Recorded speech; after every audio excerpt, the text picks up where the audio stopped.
C'est chez lui, au lazaret d'Ajaccio, que François Hollandine nous reçoit. Ce lazaret qu'il s'apprête à léguer à la Corse. Un ultime don pour celui qui est devenu mécène par intuition et professionnel du tourisme par filiation. Rencontre avec un homme profond, avec ou sans filtre.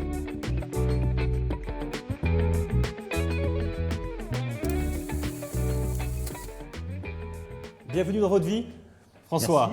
Vie que l'on va visiter à travers des photos et c'est vous qui allez nous servir de guide. Là, on est dans la première pièce. On a pris des photos de vos albums de famille et on les a affichés au mur. Tiens, vers laquelle vous iriez spontanément? Celle-ci. Qu'est-ce qu'il y a de particulier? 10 ans, Ajaccio, lycée Fèche, la communion, tout gentil, tout beau, mais à l'intérieur. Ça bouffe. Vous êtes le petit blond, vous à côté, c'est votre frère Gilbert, hein? Gilbert, 2 ans de moins que moi, oui. D'accord. Mais je suis un enfant intériorisé, qui se pose la question de savoir, mais qu'est-ce que je fais ici? Et je le dis pas. Je ne sais même pas si je le pense, je le ressens. Je le ressens. Je suis mal dans ma peau, malgré l'amour de mes parents. Alors la communion, je la fais parce qu'il faut la faire, etc. Ok, mais je suis mal à l'aise dans ma peau et je suis un enfant, scolairement, je suis médiocre. Je suis médiocre. Et ça continue. Et ça continue. Ici, là, 5 ans après, 15 ans, à Paris, toujours le même sentiment, toujours aussi médiocre. Pourquoi vous êtes passé d'Ajaccio à Paris? Qu'est-ce qui s'est passé? Mon père... Pour ses affaires? Pour ses affaires, en 51, je retrouve à Paris. À 54, on le rejoint. Oui. J'ai donc 15 ans. Et pourtant, vous avancez d'un pas décidé, là. Vous ne savez pas où vous allez, là, en fait. Est-ce que j'ai beaucoup évolué? Je sais que je suis jeune, je suis encore au lycée Henri IV, et que je sais que scolairement, j'ai du 7 sur 20 en français, j'ai du 7 sur 20 en maths, je suis nul, de médiocre à nul. Voilà comment je me ressens. Je sens qu'en moi, il y a des choses, mais elles ne s'expriment pas scolairement, elles ne s'expriment pas dans la vie. Je suis un vivant qui a peur de vivre. Voilà. Justement, dans ce livre-là, le manifeste touristique, très bel ouvrage, hein, il est en 3 parties. Bien sûr, il y a une partie qui est consacrée à votre biographie, votre autobiographie. Vous dites, à cet âge-là, je suis séduit par les forces de la vie, mais j'essaye de comprendre pourquoi diable je suis là. Oui, vous ne savez pas, quoi. Alors peut-être que ça va passer par là. Je ne sais pas, et c'est la lecture qui va me le faire savoir. Ce sont les philosophes, ce sont les arts, ce sont les dieux. Les arts et les dieux. Les arts et les dieux, 20 ans. Je suis en train de faire Nanterre, des études qui ne m'intéressent pas, mais à côté, le théâtre, l'ours de Tchekhov. L'ours de Tchekhov, un ours mal léché. Un ours... Voilà. Oui, de l'époque d'ailleurs, on est en 58, hein, on est en 1958. Oui, c'est lui. Mal léché cet ours, qu'est-ce qu'il a? C'est elle qui me l'a offert. Un ours grossier, un ours mal léché qui la provoque et elle lui tient tête et donc elle veut un duel avec lui, elle va chercher le pistolet de son mari et voilà, et ça se termine par un mariage. Baiser. Il s'aime, un baiser. Oui. Et oui, c'est la première fois. Et ça va être un révélateur, ça? Eh bien, ça m'a fait apprendre les passions et ça m'a fait apprendre de les exprimer. Mais c'est pas là où je suis le bon. Là où je suis bon, c'est dans les rôles, dans d'autres rôles. Et pas... Dans les rôles que vous n'aimez pas, en fait, finalement. Pas du tout. Dans le rôle du con et dans le rôle du salaud. Le con, c'est Oyax, le chef de guerre, qui est la cause de la guerre de Troie n'aura pas lieu, selon Giroudou. Et le salaud, c'est celui qui lui dit « T'as bien raison, mon fils. Mais seulement je me suis mis de la croix. Avec de la craie, je me suis mis une croix blanche sur la paume, et comme ça, en te faisant ça, je suis né ça, je te désigne aux autres qui vont t'arrêter. Voilà le salaud que je suis, voilà le con que je suis, et ça m'apprend les passions à les vivre. Eh ben, est-ce que ça ne vous oblige pas à décrocher, ça ne vous pousse pas à dire, finalement, c'est pas ce qu'il me faut, non? Eh ben oui, je vais décrocher, évidemment, puisque Nanterre, au bout de la 4e année, j'abandonne. Mais le théâtre, ce sont les arts. Et ici, c'est Ekenroth. Ekenroth, le voilà, il est là, avec sa compagne de vie. Vous enlevez le lit, hein. Ensemble, il n'y a pas de lit. Jacqueline, ça c'est un navigueur d'esprit. Vous êtes là. Moi, je suis là. Vous êtes là. Navigueur d'esprit. Un navigueur d'esprit. Le matin des magiciens, c'est son livre de chevet. Il veut l'adjournament du concile, etc. Il veut rencontrer le pape, etc. Il m'éveille à ce que je suis. Plus les philosophes, plus Alain, plus les romanciers, plus Sartre, plus Camus, etc. Je vis. Vous vivez et vous étudiez aussi. Et parce qu'à part de 58, justement, vous vous plongez vraiment dans la lecture des philosophes, vous faites une licence de philosophie, Oui. et puis vous n'en avez pas assez, vous faites une licence de Sociologie et puis une licence d'économie. Vous n'en avez jamais assez. Voilà. Et qu'est-ce qui se passe alors après, au bout d'un Je fais le licences maître d'internat et ensuite après, parce que ça, j'en ai marre, je vais dans le privé. Et là, lui, il m'appelle. Qui c'est lui? Lui, lui, qui c'est lui? C'est mon père. C'est Ouais. Mimi. Mimi, comme il est beau. Oui. Et c'est lui qui me dit, en 70, oh, tu n'es pas moine, tu n'es pas Dentiste. tu n'es pas Il aurait professeur, aimé que vous soyez dentiste, lui. Hein, il aurait aimé. tu travailles dans le privé, viens donc. C'est lui qui travailler. vous appelle, en fait. C'est lui qui m'appelle, oui. Parce qu'il est déjà professionnel du tourisme, hein, bien sûr. Hein. Depuis Déjà, longtemps. Voilà, la société existe même Depuis son 1935. père. Hein. À l'époque, en 1935, c'est une société de transport, ça devient vraiment une société de tourisme, grâce à l'impulsion de cet entrepreneur au sens de Schumpeter. Qu'est-ce que c'est un entrepreneur au sens de Schumpeter, François? C'est un joueur de poker. Ouais. Celui qui à chaque fois mise et gagne. Mise et gagne, mise et gagne, mise et perd. Et quand il perd, Il appelle son fils. recommence. Et alors pourquoi il vous appelle? Il recommence, 68, il m'appelle en 71. Pourquoi il vous appelle? Parce que mon père, c'est un entrepreneur qui va trop vite. Ouais. Il ne perd pas parce qu'il fait faillite, il perd parce qu'il va trop vite. Il va construire un camp de vacances parce que son ami du crédit hôtelier qui est corse, Maurice Taver, lui dit « Vas-y, le crédit, tu l'auras ». Sauf que cet imbécile, il meurt dans un accident de voiture. Plus de Maurice Taver, plus de crédit, plus de banque, la faillite, parce que le camp, il est déjà fait, il est déjà plein. Mon père, il n'attend pas. Mon père, le temps n'existe pas, c'est de suite. Et de suite, on tombe. Et on recommence en 68, et il m'appelle en 71. Pour être un gestionnaire, en fait. Vous vous inscrivez dans les chemins de votre père. Moi, c'est ça. je suis le gestionnaire, et lui, c'est l'entrepreneur. C'est la différence. Vous avez 30 ans et vous partez pour 40 ans de tourisme. Oui. C'est ça, c'est un professionnel du tourisme. Vous allez hériter de sa passion, finalement. On va l'avoir, votre passion, si vous le voulez bien. On va le voir d'une autre manière. On va faire sous forme de jeu, si vous le voulez bien. On va jouer un petit peu avec cette carrière. Allez, venez, c'est par là que ça se passe. Le jeu. Oui, oui, viens, viens. Le jeu, je suis pas tellement bon au jeu.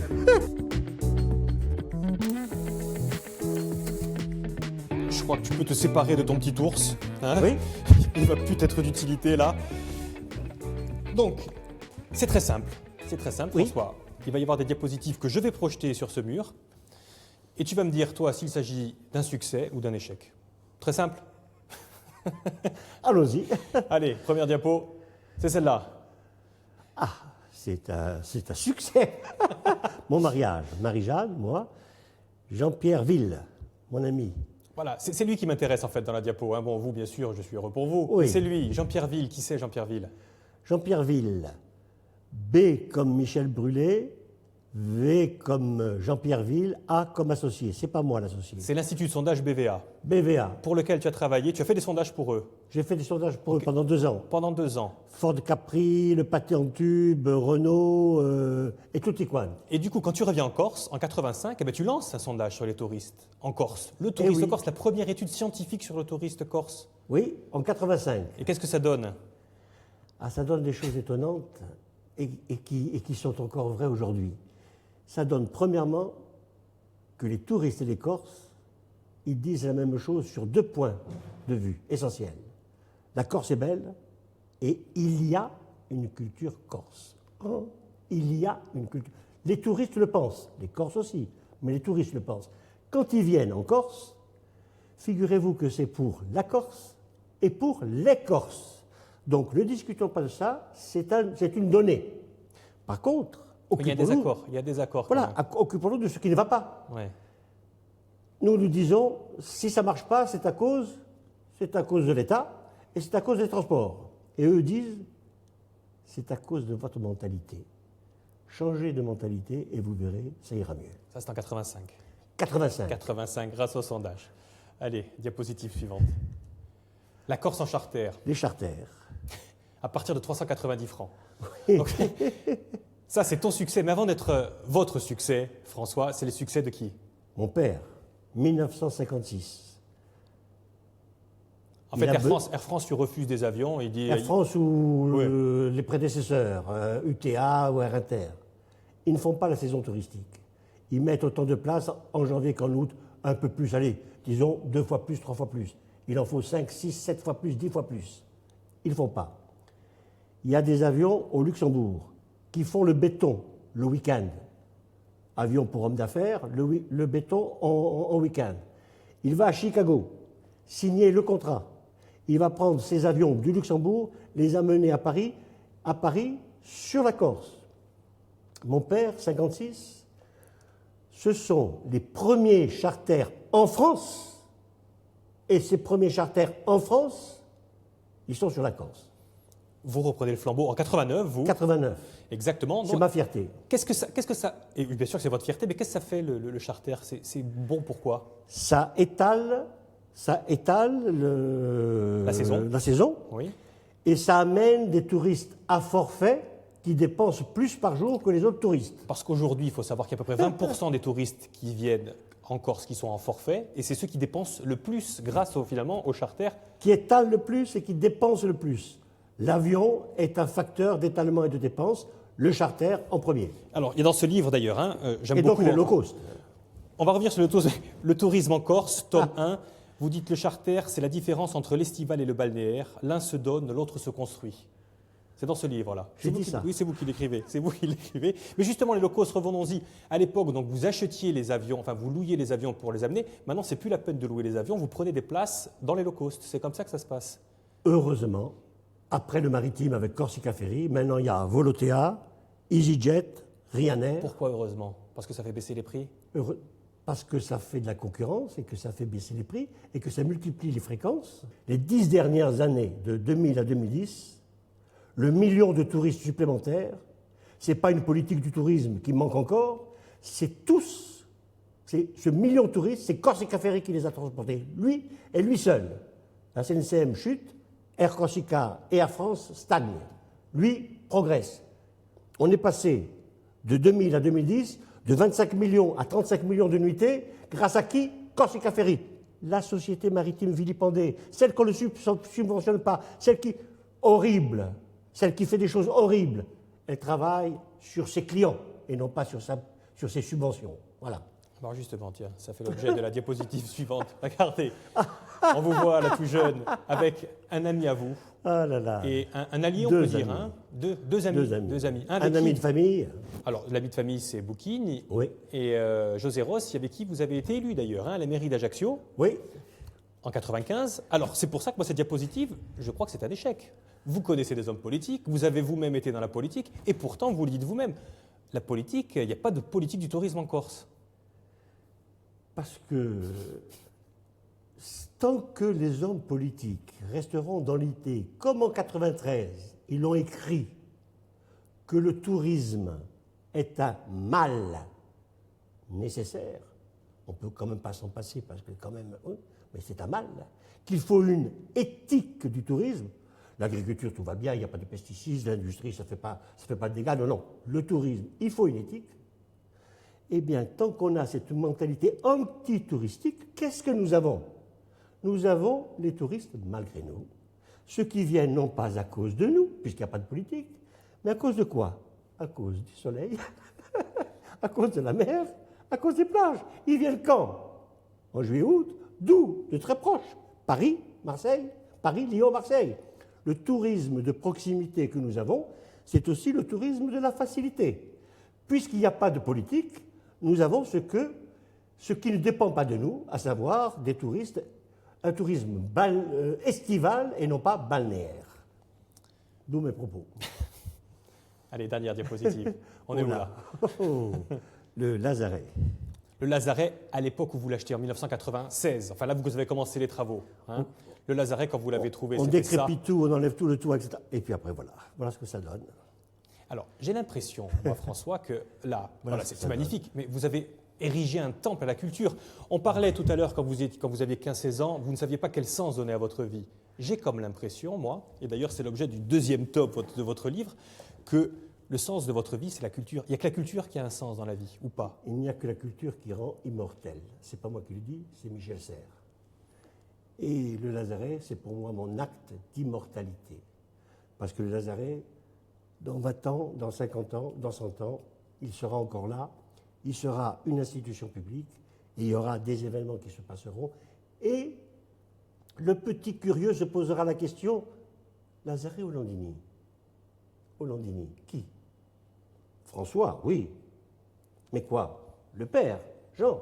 Mais quoi? Le grand-père, Baptiste. Mais quoi? L'entreprise de Landini. Et ainsi, à travers les dons que je fais au musée de la Corse, au musée Fesch, à la Maison Bonaparte, à travers le Lazaret que je veux donner, si une collectivité veut bien l'accepter, à certaines conditions, eh bien c'est l'immortalité que je cherche, l'immortalité qui est celle de qui est-il? Laura. L'immortalité, elle est dans une autre pièce. Si vous voulez bien. Allez, suivez-moi François, venez. Bon, je le reprends.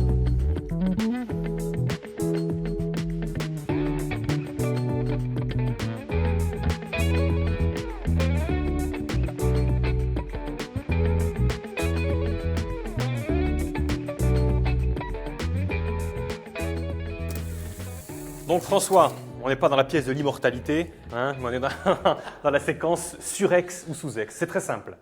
Avec les invités qui se succèdent à cette place-là, on tape leur nom sur un moteur de recherche bien connu, donc François Landini, et on voit un petit peu les photos qu'on trouve.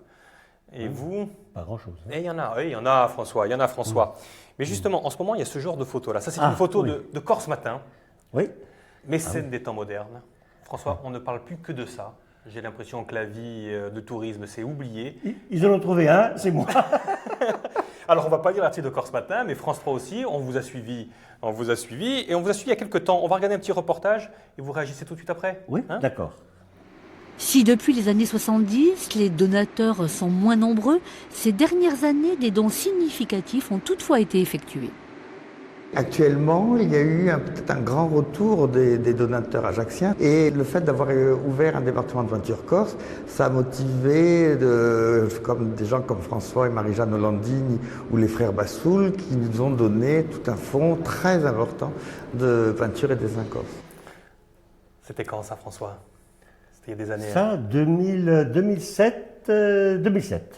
En 2007, donc il y a 10 ans déjà, vous donnez un fonds très important avec votre femme. Vous donnez quoi au musée Fesch? J'avais une centaine de tableaux. Oui. Je m'engage à les lui donner. Je lui en refile 50. Je garde les 50 autres. C'est trop difficile de tout donner. Et 2 ans après, je donne les 50 autres. Donc 2007, 2009, 2015, 110. Figurez-vous, mon cher ami, que je suis le plus grand donateur du musée Fesch, avec 110 tableaux, le deuxième, le plus grand, après le cardinal. Après le cardinal. Oui, 1200 tableaux. Lui difficile à battre. Mais ces 110 tableaux, 110. vous les avez donnés en plusieurs fois. C'est quand même difficile, effectivement, de se séparer. C'est un geste noble. On va revenir un petit peu sur les raisons de ce geste, mais c'est difficile de se séparer comme ça de tableaux que vous aviez sous les yeux. C'est un arrachement. Ça fait mal, mais ça fait aussi un bien énorme parce que vous assurez l'avenir de ce que vous donnez. Vous donnez à plus grand que vous. Vous donnez, c'est aimer. Vous ne réfléchissez pas quand vous donnez. Quand vous aimez une personne, ce n'est pas parce qu'elle a telle qualité. Vous l'aimez, point. Vous donnez, point. Vous ne calculez pas, vous donnez. Mais quand vous donnez, vous recevez au centuple. Ça s'appelle le contre-don. Voilà, le contre-don. Le contre-don, bien plus important que le don. Ces tableaux, c'était des tableaux qui vous appartenaient? C'était des tableaux de famille? Tableaux, non, de famille, non. Je les ai tous achetés, donc donnés en 2007. Je les ai achetés entre 93 et 2007. Donc il y a le contre-don comme raison. Et puis il y a une autre raison, j'ai l'impression. En tout cas, si je m'en fie au reportage qu'il y a sur Viasté, on regarde et vous réagissez tout de suite après. Ah bon? À la maison Bonaparte, les conservateurs sont aujourd'hui comblés. Cette commode empire reprend sa place d'origine dans la chambre dite de l'alcôve où Bonaparte a dormi lors de son bref séjour de retour de la campagne d'Égypte en 1799. Il y a une commode et il y a à côté un petit écriteau, la commode de François Landini. Par cette commode, je vais vivre éternellement comme cette commode lui-même. La culture rend éternelle. La culture rend éternelle. L'éternité vient par la culture. Exemple. Mécène. Mécène. Oui, ça tombe derrière vous, Mécène. Mécène, on rappelle à Mécène, c'était un serviteur d'Auguste, hein, bien sûr. Un grand ministre d'Auguste, oui. pouvoir politique extrêmement fort, un des grands ministres d'Auguste. Avec Agrippa, hein, c'était les deux. Voilà, et puis une grande fortune, famille étrusque, donc pouvoir politique, pouvoir économique. Et ce n'est pas ça qui le fait connaître, ni l'économie, ni la politique. Mais Mécène, il recevait tous les matins chez lui, avant de commencer la journée, il recevait Virgile. Virgile lui parlait de quoi? Des choses qui ne périssent pas. Il lui parlait de l'Énéide. L'Énéide, c'est l'épopée du peuple romain. C'est l'équivalent pour les Grecs de l'Iliade et de l'Odyssée. Eh bien, cette Odyssée du peuple romain était plus importante que les affaires quotidiennes économiques ou politiques. C'est la culture qui rend immortel. Pourquoi ça vous fait pleurer, François? Je ne sais pas. Mais vous ne vous contentez pas de donner tous vos tableaux, enfin une grande partie en tout cas, c'est que justement, je n'ai pas envie de vous faire pleurer encore, mais vous voulez donner jusqu'au Lazaret. Oui, alors la commode, les tableaux, les affiches au musée de la Corse, 200 affiches touristiques, dont la plus vieille a plus de 100 ans, etc. Et maintenant, peut-être le dernier des dons, on ne sait jamais, celui de Lazaret. Votre demeure, c'est où vous habitez? Oui. Pourquoi? Que deviendrait-elle lorsque ni ma femme ni moi ne sommes plus là? Vendu, et l'argent c'est facile à gérer. Eh bien, je ne veux pas que ce Lazaret redevienne une propriété qui appartienne à des riches et des puissants qui ne vivent qu'entre eux, ou que ça devienne une ruine. Je veux donc lui assurer son avenir, son éternité à lui. C'est intéressant cette démarche, parce que si l'on prend cet exemple-là, quelque chose qui a été donné, enfin qui n'a pas été donné, qui a été racheté, mais par le public et pas par le privé, justement. C'est le château de la Punta. Oui. Et on voit que ça a été donné au public, comme vous voulez le faire, hein, avec le Lazaret. Sauf que là, on ne s'en occupe pas. Il est à l'abandon. Est-ce que vous n'avez pas peur de ça?